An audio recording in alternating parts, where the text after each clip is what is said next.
በሳውዲና በዱባይ የወርቅ ዋጋ ወዴት እያመራ ነው? አሁን የመግዛት ወይስ የመሸጥ ጊዜ ነው? የወርቅ ገበያ ሁልጊዜም እንደ አውሮፕላን ወደ ላይና ወደ ታች የሚወጣ የብዙዎቹን ትኩረት የሚስብ የኢንቨስትመንት ዓለም ነው።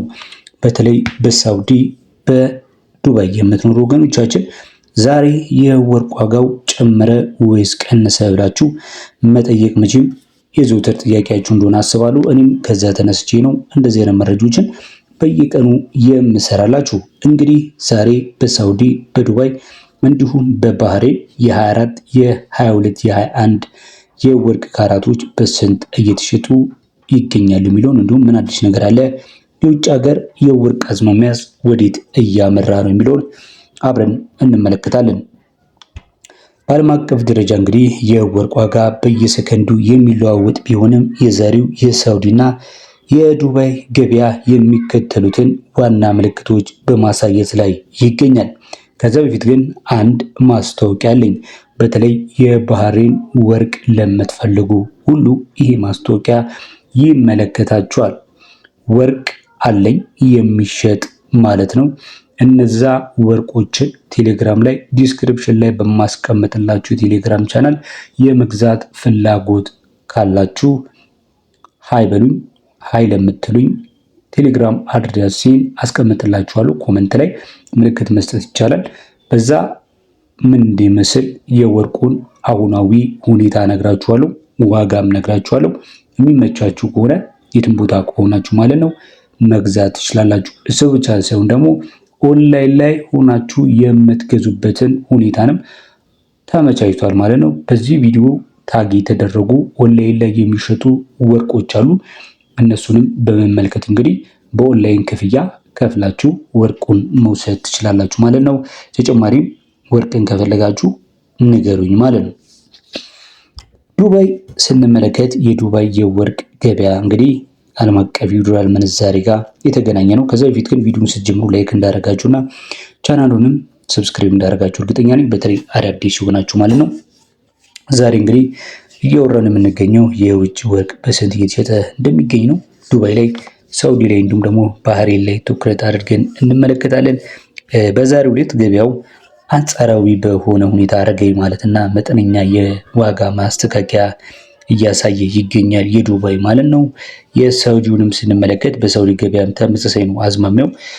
ዋጋው ከዱባይ ጋር በቅርብ ነው የሚራመደው። እንደምታውቁት የአካባቢው ፍላጎትም የመጨመርና የመቀነስ በትንሽ ልዩነት ሊፈጠር ይችላል። ምክንያቱም ሁለቱ የተለያዩ ሀገራቶች ስለሆኑ ሁለቱም ተመሳሳይ የሆነ ፍላጎት ላይኖራቸው ይችላል። አንዳንዴ የሳውዲው ፍላጎት ሊጨምር ይችላል፣ አንዳንዴ ደግሞ የዱባይ ፍላጎት ሊጨምር ይችላል።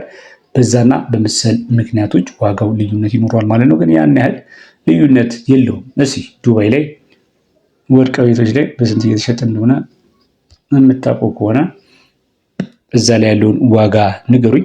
ነገር ግን እኔ ዛሬ የሮውን ጎልድ ነው የምነግራችሁ፣ ያልተሰራው ማለት ነው። የማሰራ ዋጋና የቫት ከመጨመሩ በፊት ያለውን ዋጋ ነው የምነግራችሁ ማለት ነው። ከዛ በፊት ግን ዋጋውን ከመንገሬ በፊት በተለይ ዓለም አቀፍ የወርቅ ገበያ ምን ይመስላል የሚለውን መረጃ እንመልከት። እስቲ አርባ ሁልጊዜ የውጭ ወርቆችንና ዓለም አቀፍ የወርቅ ዋጋ አዝማሚዎችን የምንመለከትበት ይሆናል። በዚህ የጊዜ ሰሌዳ መሰረት ይህን እንመለከታለን። በተለይ አርብ ላይ የምለቅላችሁ ከጥሬ ወርቅ ዋጋ ከግራም ወርቅ ዋጋ በተጨማሪ የውጭ ወርቅ ዋጋና ዓለም አቀፍ የሆነው የወርቁ ዋጋ የመጨረሻው የሳምንቱ ቀን ስለሆነ አርብ ጁማ ዛሬ ምን ይመስላል የሚለውን እንመለከታለን። አዝማሚውን ለመረዳት ግን ሁልጊዜ የምናነሳው ነጥቦች አሉ። የመጀመሪያው ከነጥቦቹ መካከል የአሜሪካ ዶላር እና የባንክ ወለድ ነው። እንደምታውቁት ከሆነ ከምንዛሬ ጋር የተያያዘ መረጃ በዚህ ቻናል ላይ ሁሌም ይቀርባል። በተለይ ምንዛሬን የምትፈልጉም ቻናላችንን መከተል አትርሱ። የመጀመሪያው እንደነገርኳችሁ የአሜሪካ ዶላር የአሜሪካ የፌዴራል ሪዘርቭ ወለድ መጠን ሲቀንስ ማለት ነው። ወለድ መጠኑ ቀነሰ ማለት ዶላር ተደከመ ማለት ነው። ዶላር ደግሞ ሲዳከም ሰዎች ወርቅ መግዛት ያዘወትራሉ ማለት ነው። የዛን ጊዜ ደግሞ ወርቅ ምን ይላል ማለት ነው? ዋጋው ይጨምራል። ሌላው ደግሞ የጂኦፖለቲካል ውጥረት ነው። አሁን ደግሞ ወርቅ በዚህ ሰዓት በተለይ በኢራንና እንዲሁም ደግሞ በአሜሪካ መካከል ያለው የጂኦፖለቲካል ውጥረት አሁንም ተባብሶ ቀጥሏል። ምናልባት ቀጣይ ሊሆን የሚችለው እንደኔ ግምት የወርቅ ዋጋ የመጨመር የማንሰራራት ይኖረዋል። በጣም በትንሽ መስሎ ነገር ግን በጊዜ ሂደት ደግሞ ትልቅ ለውጦችን እናይበታለን። ያ ደግሞ ብዙ ሰዎች እንደዚህ አይነት የፖለቲካ አለመረጋጋቶች ሲኖሩ ወርቅን የመግዛት ፍላጎታቸው ከፍ ይላል። የወርቅ ፍላጎት ከፍ ሲል ደግሞ ያው ዋጋውም ይነራል ማለት ነው። ሌላው ደግሞ ከዚህ ጋር ተያይዞ የመካከለኛው ምስራቅ ፍላጎት ነው። በተለይ በሳውዲ በዱባይ የሰርግና የበዓል ዝግጅቶች በሚበዙበት ወቅት እንደምታውቁት ከሆነ የወርቅ ፍላጎት ይጨምራል። በሀገር ውስጥ ገበያ ላይ ተጨማሪ እንቅስቃሴ ይፈጥራል ማለት ነው። ባለሙያዎች ግን ከዚህ ረገድ ምን ይላሉ የሚለውን እንመልከት። ይህንን ተመልክተን ዋጋውን ነግራችኋለሁ። ከዚ በፊት ግን ቪዲዮን እየተከታተላችሁ ያላችሁት ጎልድ ኤንድ ኤክስቼንጅ የሚባለውን ቻናላችንን ነው። ሰብስክራይብ ካላደረጋችሁ ሰብስክራይብ አድርጉ። የሁሉንም የሶስቱንም ሀገራት በ24 በ22 እና በ21 ካራት ዋጋን እነግራችኋለሁ። ምን ይጠብቃል የሚለውን እስኪ እንመልከት። ብዙ ከወርቅ ጋር የተገናኙ ባለሙያዎች የሚናገሩት ወርቅ ረጅም ጊዜ ኢንቨስትመንት ነው፣ ወርቅ ሁልጊዜም አሸናፊ ነው እያሉ ይናገራሉ። ለአጭር ጊዜ ዋጋው የመውረድ ሁኔታ ሊስተዋልበት ይችላል። ወደፊት ግን ረጅም ርቀት የመጨመር እድሉ ከፍተኛ እንደሆነ ይገመታል ማለት ነው። እና አሁን ለመግዛት ላሰባችሁ የምነግራችሁ ነገር ገበያው አሁን ላይ መጠነኛ መቀነስ ወይም መረጋጋት በሚያሳይበት ወቅት መግዛት ምንጊዜም ቢሆን ይሄ የአስተዋይነት ምልክት ነው። መሸጥ ስታስቡ ደግሞ ገበያው ጫፍ በሚደርስበት ድረስ መጠበቅ ያስፈልጋችኋል ማለት ነው። ለምን? የተሻለ ትርፍ ማግኘት ስለሚገባችሁ ማለት ነው። አሁን ወደ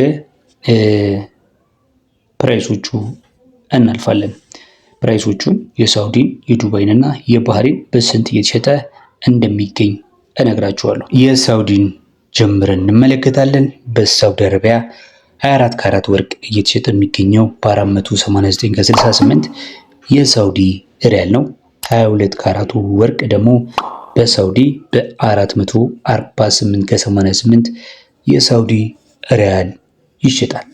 የ21 ካራቱ በሳውዲ ማለት ነው እየተሸጠ የሚገኘው በአሁኑ ሰዓት ላይ በ428 ከ48 የሳውዲ ሪያል ነው ማለት ነው። በ1.22% አካባቢ ሬቱ ቀንሶ ነው የሚያሳየው በሳውዲ ባለው የፍላጎትና የአቅርቦት ምክንያት ማለት ነው።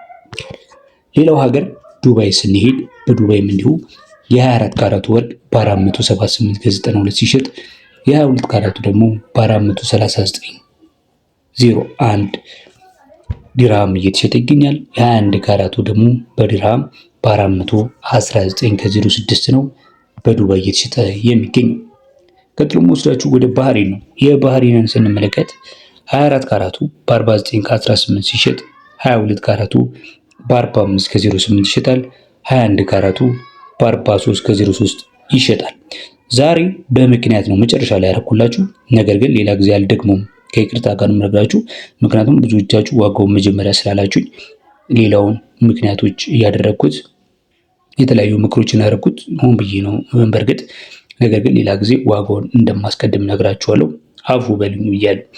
የዛሬ ከሶስቱ ሀገራቶች ጋር በተገናኘ ያዝኩላችሁ መረጃ ይህን ይመስል ነበር። በሌላ መረጃ እስከምንገናኝ ቪዲዮ እስከዛ ላይክ ማድረግ፣ ለሌሎች ማጋራት፣ አዲስ ከሆናችሁ ለቻናላችን እንደዚህ አይነት የወርቅ መረጃ እንዲደርሳችሁ ሌላ ጊዜ ሰብስክራይብ ማድረግ እንዲሁም የደወል ምልክቷን በመጫን ቤተሰብ መሆን አይረሳ። ብያላችሁበት መልካም ጊዜ ቻው፣ መልካም ጁማ።